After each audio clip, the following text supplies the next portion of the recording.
আসসালামু আলাইকুম, welcome back to এফকে English. আপনাদের সাথে আছি আমি ফয়সাল খান এবং প্রতিবারের মতো ধারাবাহিকভাবে আমরা শিখছি কিভাবে বিভিন্ন টার্ম বিভিন্নভাবে বলা যায়।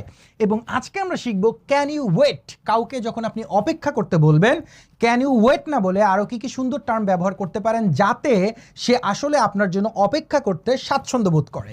তাহলে চলুন শিখে নেওয়া যাক 6 different ways to say can you wait. Okay, number 1, আপনি চাইলে বলতে পারেন হ্যাং অন আ মোমেন্ট, একটু অপেক্ষা করেন, হ্যাং অন আ মোমেন্ট। এবং নাম্বার 2তে আপনি চাইলে বলতে পারেন গিভ মি এ সেকেন্ড অথবা give me a minute, give me a second অথবা give me a minute, give me a second অথবা give me a minute.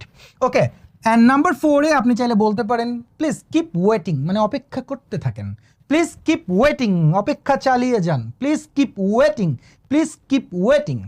And number 5-এ আপনি চাইলে বলতে পারেন I will be right back with you, I will be back with you অথবা I will be right with you, I will be right with you, মানে আমি ফিরে এসে আবার আপনার সাথে যুক্ত হচ্ছি। I will be right with you, I will be right with you. Please give me some time, please give me some time, please give me some time, আমাকে কিছু সময় দেন। ওকে, ক্যান ইউ ওয়েট না বলে please give me some time. Okay, তাহলে চলুন আরেকটাবার আমরা দেখে নেই যে কি কি বলতে পারি।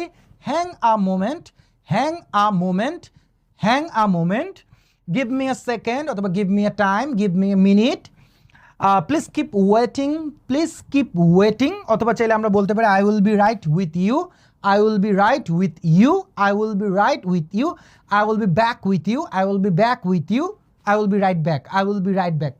ওকে, অথবা please give me some time, আমাকে কিছুটা সময় দেন, please give me some time. তাহলে 6 আর ডিফারেন্ট ওয়েজ আমরা শিখলাম যে কীভাবে ক্যান ইউ ওয়েট না বলে আমরা আরও ডিফারেন্ট ওয়েতে বলতে পারি। তবে মনে রাখবেন যে এগুলাই আপনাকে বলতে হবে এমন কোনো কথা নাই, তবে আপনার কথার ধারাকে, কথার মানকে, কথার ডাইভার্সিটিকে আরও বেশি প্রসারিত করার জন্য আপনি এই ডিফারেন্ট টার্ম ব্যবহার করতে পারেন। আজকের জন্য এতটুকুই, ভালো থাকবেন, সুস্থ থাকবেন এবং অবশ্যই অবশ্যই এফকে ইংলিশের সাথে থাকবেন। আসসালামু আলাইকুম।